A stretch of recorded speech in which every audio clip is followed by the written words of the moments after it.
You were fine, laughing with your friends, doing homework, scrolling without thinking too much. And then his text came in. Or maybe it didn't. Maybe that's the problem. You sent something light, something normal, and now it just says, delivered. 10 minutes pass, then 20, then an hour, and suddenly your entire mood shifts. Your chest feels tight. Your stomach drops a little. You open the chat again. Maybe you read his last message 5 times, trying to see if his tone changed, trying to figure out if you said something wrong. It's just a text, but it doesn't feel small. It feels like something bigger is happening. And this is where it starts. Not the relationship ending. Not a big argument. Just a small digital shift. And somehow that tiny shift controls your emotional state. If you've ever felt your mood rise or fall based on how fast he replies, you're not dramatic. You're emotionally attached. Let's slow this down. Imagine this. Yesterday, he was texting back quickly, sending emojis, asking questions. Today, he replies with, yeah, okay, lol, short, flat, different. Your brain doesn't say, he's probably busy. It says, something changed. And the moment you sense change, your mind goes into investigation mode. Did I say too much? Did I seem annoying? Did I double text too fast? Was that joke weird? Notice how quickly it turns into self-blame. Not curiosity about him, but evaluation of you. Now pause for a second. Have you ever noticed that your body reacts before your logic? Your heart speeds up. You keep checking your phone. You feel distracted. That's not because you're obsessed. It's because texting and early dating feels like proof of interest. And when the tone shifts, even slightly, it feels like interest is fading. Especially in teenage and early dating stages, texting isn't just communication. It's validation. It's reassurance. It's confirmation that you're still wanted. So when a message feels colder, it doesn't just feel dry. It feels like rejection, even if nothing actually happened. And here, where this gets deeper. At your age, especially in early relationships, your identity is still forming. You're still figuring out, am I attractive enough? Am I interesting enough? Am I lovable enough? So when his reply energy changes, it doesn't just hit your phone. It hits your self-worth. Now this is the part most girls don't talk about. Sometimes you're not even scared of losing him. You're scared of not being chosen. There's a difference. And when texting becomes the main way you measure closeness, every delayed reply feels like distance. Let me ask you something gently. When he doesn't respond the way you expect, do you feel annoyed? Or do you feel anxious? That anxiety is what we're going to unpack. Because overthinking texts isn't about the message. It's about what the message represents. And next, we're going to talk about something very specific. Why one-word replies feel like emotional rejection, even when they might not be. Let's talk about the message that ruins everything. Not a breakup text. Not a fight. Just one word. K. Or yeah. Or sure. Suddenly your brain zooms in. Why was that so short? Why no emoji? Why no question back? Yesterday he said, that's cute face with tears of joy. Today it's just, okay. And now you're spiraling. You read it again. Then again. You even try reading it in different tones. Was that dry? Was that annoyed? Was that bored? Now here's the important part. Your brain isn't reacting to the word. It's reacting to the change in energy. Humans are extremely sensitive to shifts in tone, especially in early dating, especially when you care, especially when you're still figuring out where you stand. And texting removes something important: facial expression, voice tone, body language. So your mind fills in the blanks. And when you already feel a little unsure, your mind fills in the blanks negatively. K becomes, he's annoyed. He's losing interest. I said something stupid. But let's pause for a second. How many times have you replied with okay because you were tired, or distracted, or just didn't know what to say? Yet when he does it, it feels personal. That's because in teenage and early dating stages, texting becomes emotional currency. Fast replies mean interest. Long messages mean effort. Emojis mean warmth. And when those disappear, your nervous system says, attention is dropping. Now this is where it gets deeper. If you already struggle with feeling not enough, short replies feel like confirmation.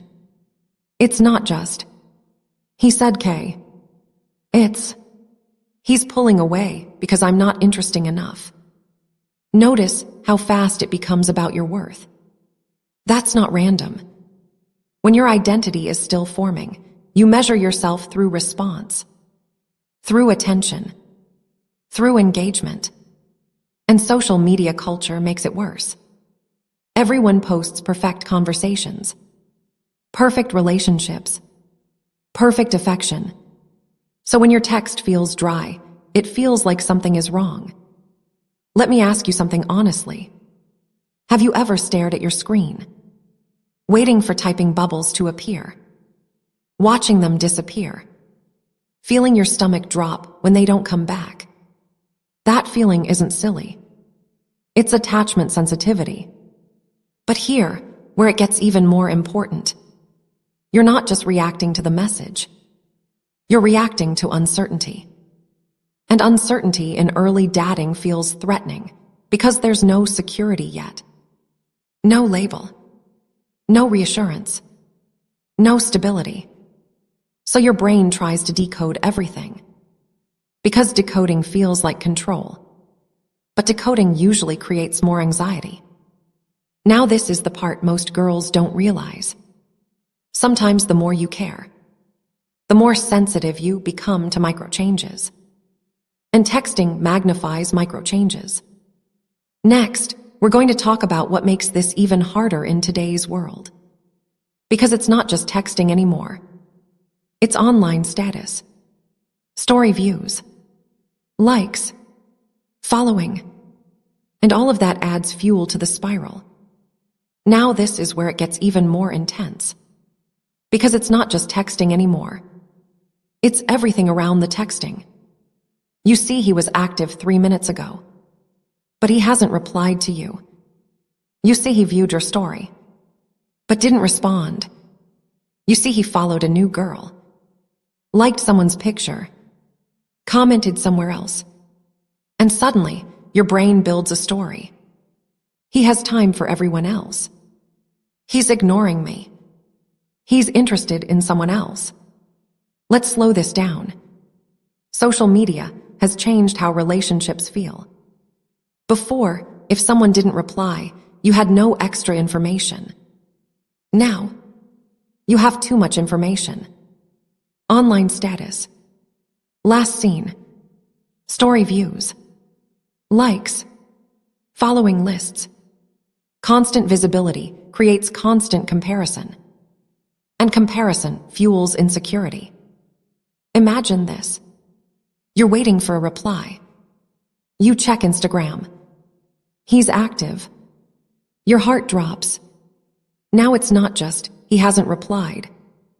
It's he's choosing not to reply. That interpretation hits differently. Now your mind starts racing. Did I say too much? Is he bored of me? Is he talking to another girl?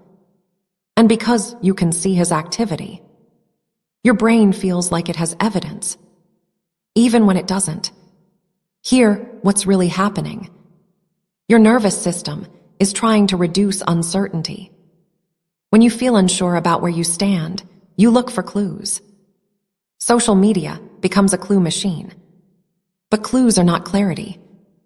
They're fragments. And your brain fills in the missing pieces, usually in the worst way possible. Let me ask you something honestly. Have you ever checked his following list more than once? Scrolled through comments? Compared yourself to girls he likes? That's not because you're obsessed. It's because early dating feels fragile. And when something feels fragile, you scan for threats. Now here, where it gets deeper. Teenage and early dating years are when identity is still forming. So when you see him interacting with other girls, it doesn't just feel competitive. It feels personal. It feels like, am I enough? And when you're still building self-worth, external signals feel powerful. One like can boost your mood. One ignored message can ruin it. That's emotional dependency on digital feedback. And most girls don't even realize they're in it. Now here's the important question. Is social media giving you clarity? Or is it feeding your anxiety? Because the more access you have to someone's online behavior, the easier it is to overanalyze. And overanalyzing feels productive. But it usually creates more fear. Next, we're going to talk about what your mind does when there aren't enough answers. Because this is where imagination takes over. And that's when the spiral really begins.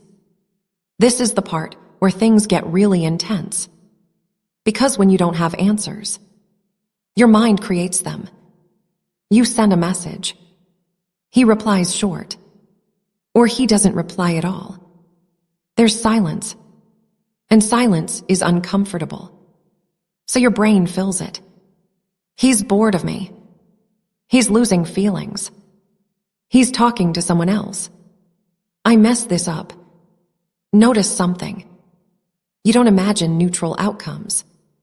You imagine worst-case ones. That's not because you're dramatic. It's because your brain is trying to protect you. When something feels uncertain, your mind prepares you for pain early, so you won't be surprised later. It thinks, if I expect rejection, it won't hurt as much. But here, what actually happens? You start reacting to a story that hasn't even happened. Let's slow this down with a real example. He takes 2 hours to reply. Fact, 2 hours passed. Story, he's pulling away. Fact, he used 1 emoji instead of 3. Story, his feelings changed. Fact, he didn't ask a question back. Story, he's not interested anymore. See the pattern? Small facts, big meanings. And when you're in early dating, especially as a teenager, your emotional world can feel fragile. You care, but there's no solid foundation yet. So every shift feels like a threat. Let me ask you something gently. When you overthink his texts, are you reacting to what he actually did? Or to what you imagine it means? That's the difference between reality and narrative. And here's something important. Overanalysis gives you a false sense of control. If you can decode every word, every emoji, every delay, maybe you can prevent rejection. Maybe you can fix it before it happens. But overthinking doesn't prevent pain. It just stretches it out. Now this is where it gets even deeper. If you've ever felt replaced, ignored, or emotionally dropped before, your brain remembers that. So when something even slightly resembles it, your mind says, here we go again.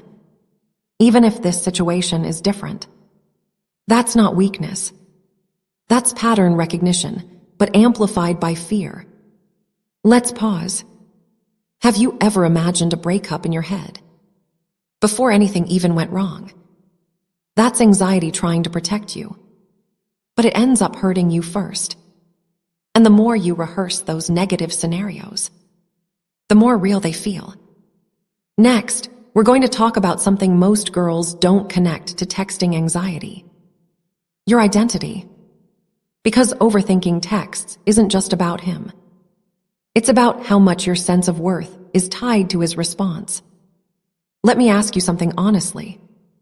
If he stopped replying for a day, would you just feel disappointed? Or would you feel less valuable? That difference matters. Because when your confidence drops based on his response speed, it means your self-worth is tied to attention. And attention is unstable, especially in teenage and early dating stages. You start adjusting yourself. Maybe I text too much. Maybe I'm too available. Maybe I should act colder. You're not just waiting for a reply. You're editing your personality in real time. And that's exhausting. Overthinking texts becomes less about decoding him and more about protecting your worth. But here's the truth. If one message can shake your confidence, the problem isn't the message. It's where your stability is coming from. And next, we need to separate something very important: anxiety from intuition. Because they feel similar, but they are not the same. This is where many girls get confused. You think, what if I'm not overthinking? What if something actually changed? That's a fair question. So how do you know the difference? Anxiety is loud. It's urgent. It wants immediate action. It says, fix this now. Intuition is calm. It doesn't panic. It observes patterns. It waits. Anxiety reacts to one short text. Intuition looks at consistent behavior over time. One dry message is not a red flag. Repeated emotional distance is. But when you're already insecure, your anxiety treats small moments like big evidence. Let me ask you gently, are you reacting to a pattern? Or to one moment that scared you? That distinction can calm half the spiral. Secure girls don't decode every message. They watch consistency. And if inconsistency becomes a pattern, they respond calmly, not desperately. And that leads us to the most important part: how to stop the spiral before it takes over. Next time you feel the urge to reread a message 5 times, pause. Put the phone down for a few minutes. Notice the anxiety in your body. Don't text immediately to balance the energy. Let the moment breathe. Because overthinking feels like control, but it's actually fear. You don't need perfect texting to be lovable. You don't need to decode every emoji. And you definitely don't need to shrink yourself to keep someone interested. If someone likes you, it won't depend on whether you sent one extra text. The girl you're becoming doesn't panic over tone shifts. She stays grounded. She doesn't tie her value to response time. She doesn't compete with other girls through social media. She trusts that consistency will reveal itself. And if someone slowly fades, she doesn't spiral. She steps back. Because becoming secure isn't about texting perfectly. It's about knowing your worth doesn't change based on a notification. You're not crazy for overthinking. You're just learning emotional regulation. And that's part of becoming her.